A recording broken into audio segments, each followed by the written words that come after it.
Ang mga nagdaang buwan ay nagpaalala sa atin na kailangan natin paramihin ang pinagkukunan natin ng kuryente. Ito ay isang tanda ng pagiging matatag na bansa. Kaya't kasalukuyan nating binabantayan at tinututukan ang 200 proyekto na matatapos hanggang sa dulo ng administrasyong ito. Ang kabuuang kapasidad ng mga ito ay halos 10,000 megawatt. 45 sa mga ito ay natapos na at 31 ay matatapos ngayong taon. At ang 124 naman ay inaasahang matatapos hanggang sa 2028. Dagdag pa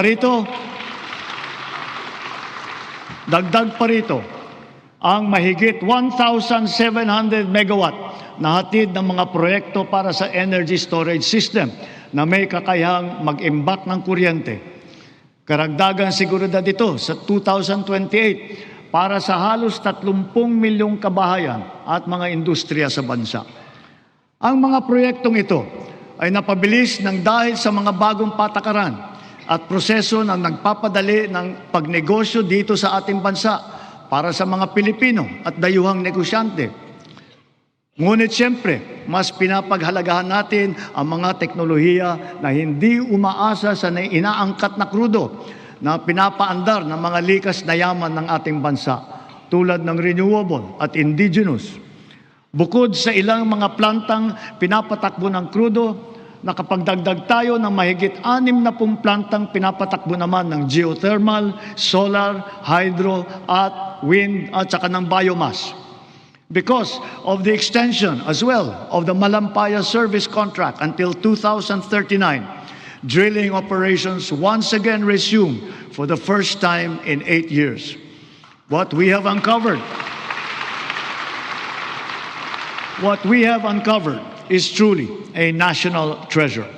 An untapped reserve of 222 billion cubic feet of natural gas, which bodes well for the continuous production of our premier gas field until 2034.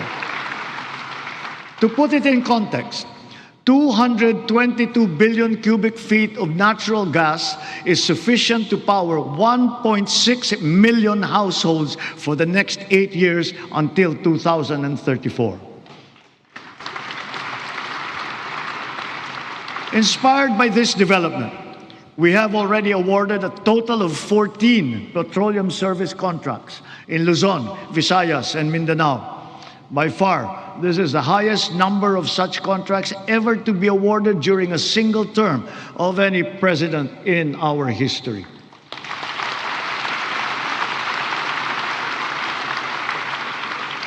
Four of the contracts that we have so far awarded are for the production of hydrogen.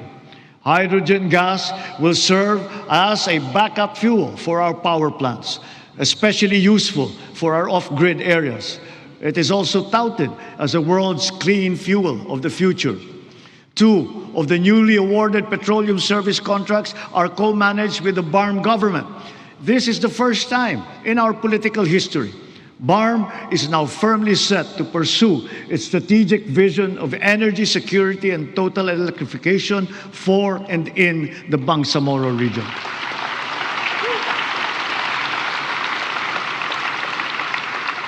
Sa kabila ng mga nailatag para sa ating seguridad sa enerhiya, panatag ang aking loob na kaya nating umangat pa. We have begun to embark on the establishment of hydrogen power plants. Multiple projects are now in their pre-developmental stage in Marinduque, in Masbate, Zamboanga, Sibugay, Basilan, and other potential areas. Pushing the envelope further, perhaps it is time for us to revisit nuclear energy production.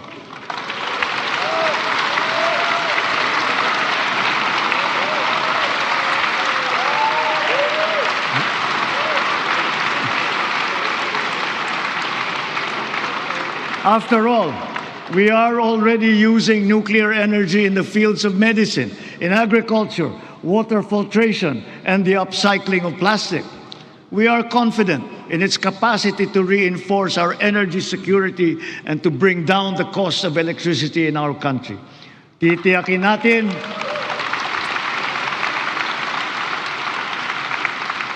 Titiyakin natin ito ay ligtas.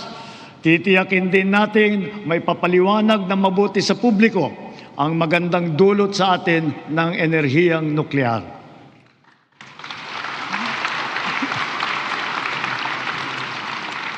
Mga kababayan, sa lahat ng mga ginagawa natin sa sektor ng enerhiya, maninaw din sa pamahalaan ang hinaing ng taong bayan na pababain ang presyo ng kuryente sa bansa.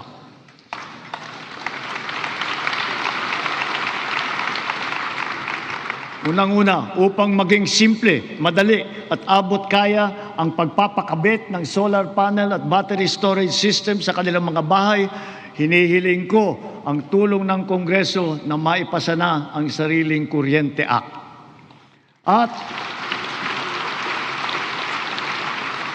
At kung pagbawas ng presyo ang usapan, sa aking palagay, panahon na para tanggalin na natin ang systems loss na pinapasa sa consumer.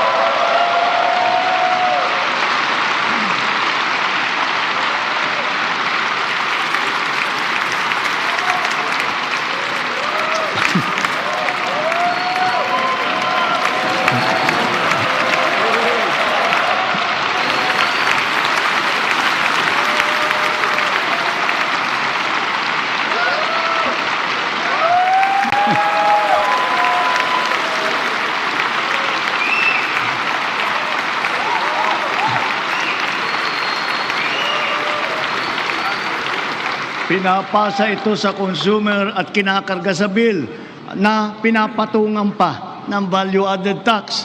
Hindi naman kasalanan ng consumer kung bakit nagkaroon ng systems loss.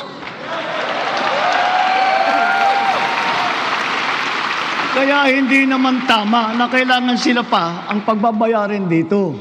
Therefore, we, the people, we demand for the immediate amendment of the EPIRA